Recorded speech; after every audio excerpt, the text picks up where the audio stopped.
It's the first candle of Hanukkah today. It will be in a couple of hours.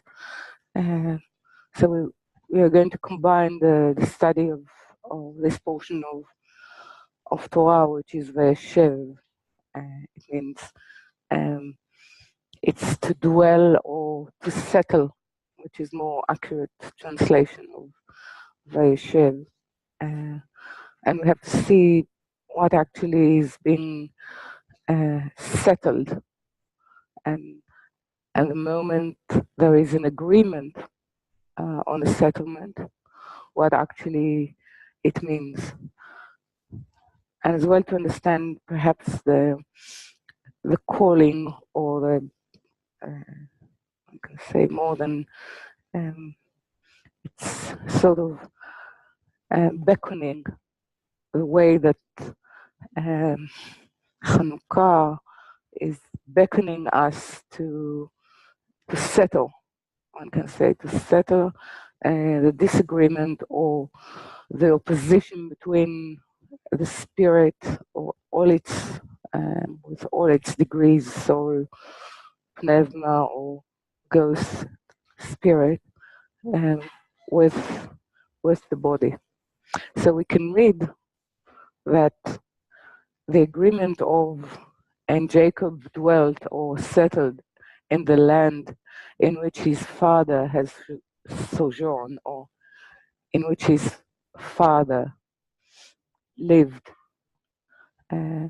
or in the land of Knaan. It's to do with a double surrender. It's a settlement of through Jacob to be able to remember where hence he came from, meaning the spirit, and to settle into the battle and the mission of the spirit in the body, in, one can say, in the corporal world. And the moment there is this agreement from, or settlement, that this is really the mission, which is not an easy, one can say, it's a difficult decision for the spirit to settle into something that is completely opposing its nature. Okay? And therefore, at the moment we're speaking about the land of Knaan, we are speaking about a land of servitude, meaning a will that in the deepest, or in the fallen form of itself, it's called knaan, the surrender. In its highest form, it will be called Israel. So this branch in which, or the corporal status in which the spirit is settled to do, or to perform its mission. The moment there is a settlement, we can see the opposing nature rising up. Okay. This is what is said, that when Jacob decided to settle, meaning that to settle himself to the reality of the corporal life, the pain of adjustment, or the pain of this battle, which is called Joseph, which is the base, or Sfirat Yesod, will come into, the disagreement will rise inside it. And the first thing we see is this commitment or continuation of Jacob into Joseph. So for Joseph, the completion of the mission is to do with mixing with an outside vessel on their terms or in their land, meaning to gain power through all sorts of forms of existence, be it economical, be it ecological, be it cultural, and to influence through that. And therefore we would see that inside this portion there will be two powers rising or debating, which will be the power of Judah and the power of Joseph. So the power that has been, one can say, endowed, or Joseph is endowed with the power of dream, and which is the direct inheritance of Jacob. So we still do not have a direct revelation, but through, one can say, through sleep, through 1/60th part of death, one can say not in full awareness. So we could see that the whole story of the fate of Joseph is to do with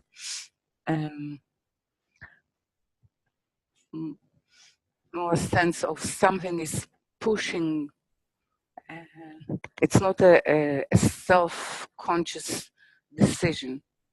Maybe the self-conscious decision is the way I see that that Israel need to fulfill its mission. But how it's going to happen, it's sort of happening upon him or happening on him.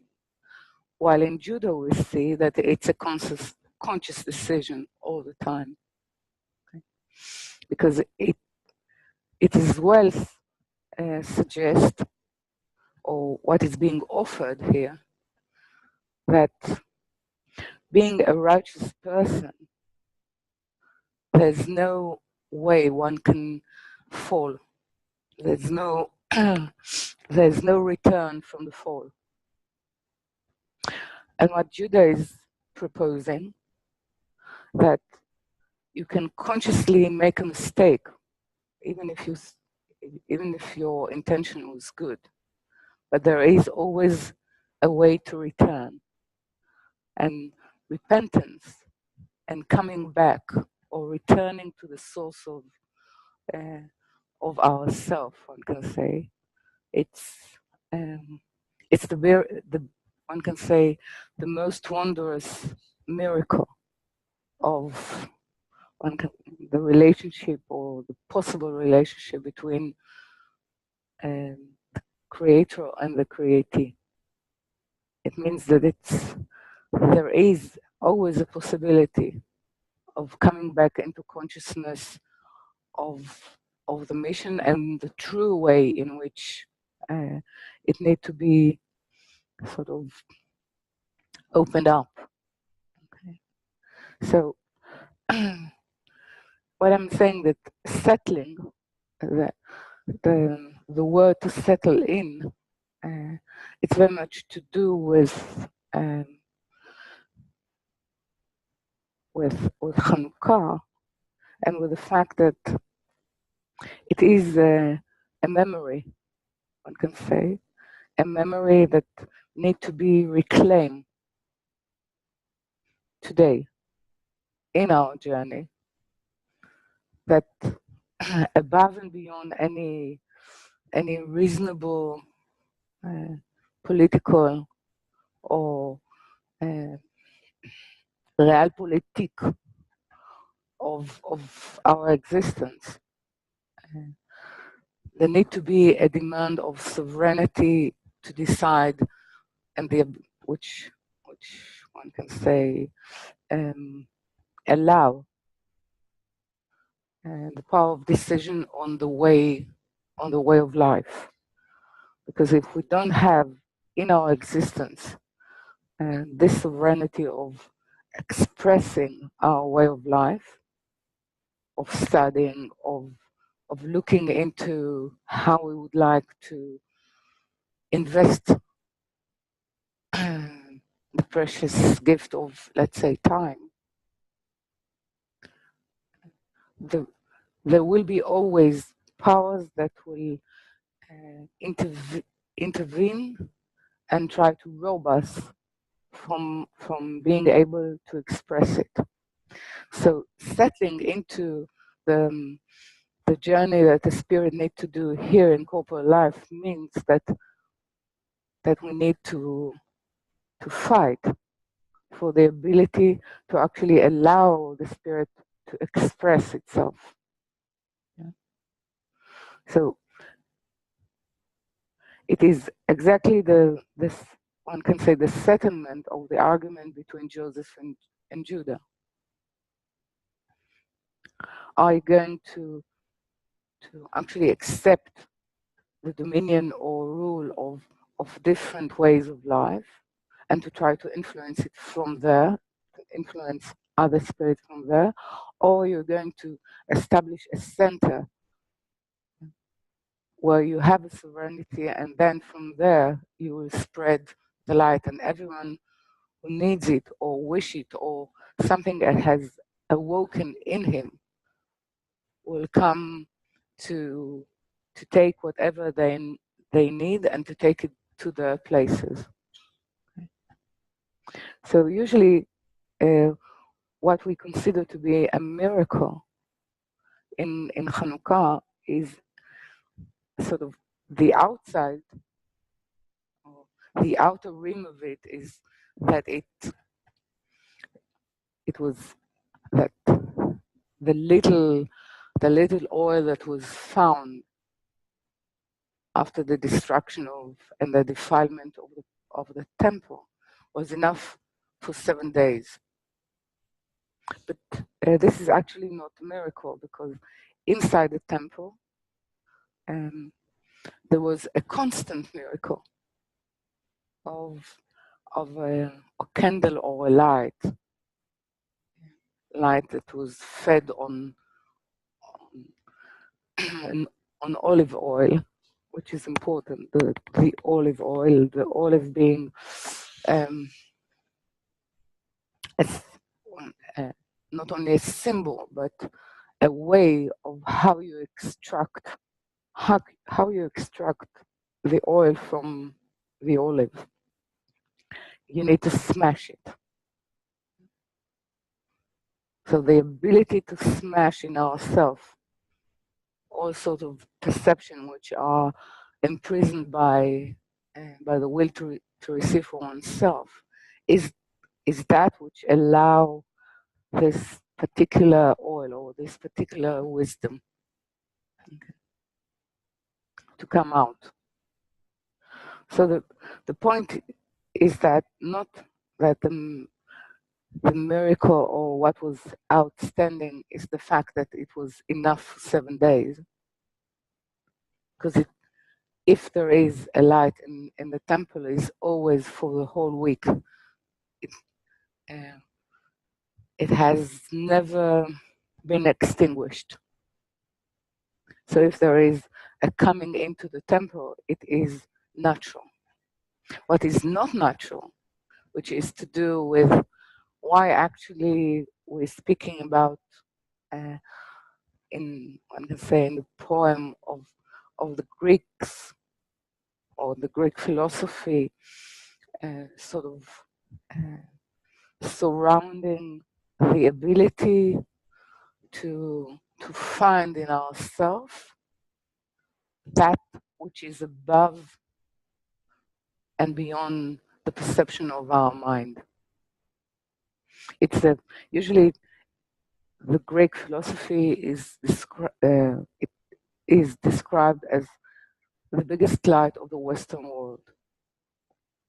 It's the height of human ability to contemplate, to philosophize in terms of loving the wisdom. This is philo, Sophia, to love the wisdom and to actually call it, to determine the way of life, the ethic, the aesthetic.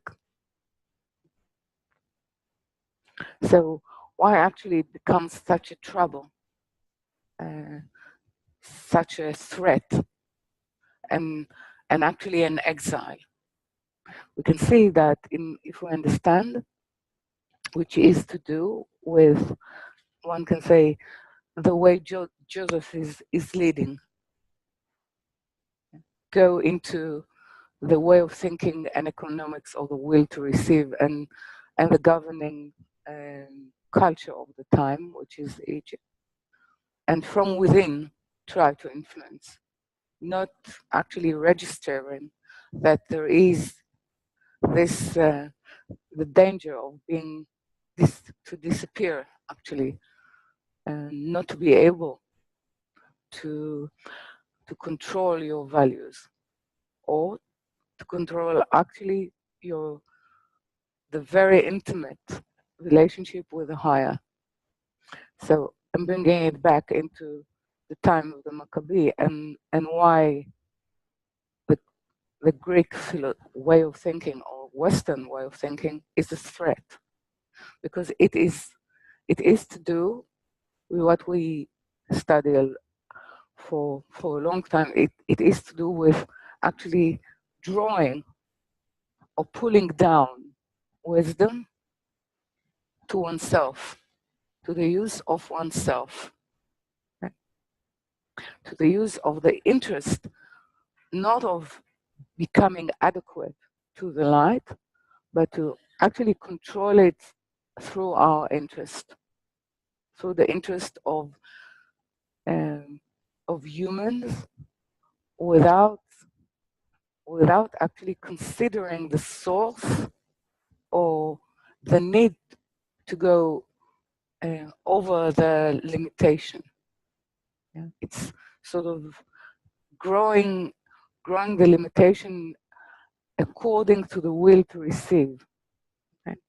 So maybe it is more to do with understanding the purpose of creation, but actually not taking into consideration at all what is faith, what is a relationship and attitude towards the higher, and actually to what the spirit actually settled, to what it agreed in Jacob. So it's in a way a total betrayal of the spirit.